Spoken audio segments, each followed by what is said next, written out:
Hey there, my name is Dr. Patton.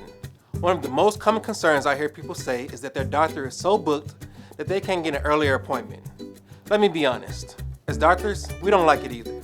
And we wish we could always be available right when someone needs to see us.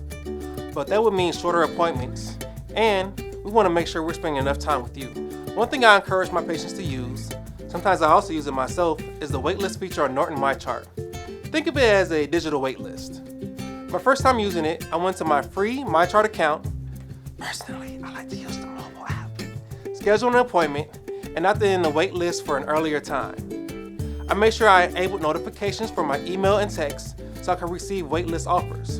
If a spot opens up, notifications are sent to a group of patients on the wait list. And then the first to accept gets the new appointment. Norton Healthcare offered over 74,000 sooner appointments in 2022, and on average, patients are seen 32 days sooner. So, the next time you want a sooner appointment, give Norton MyChart waitlist feature a try.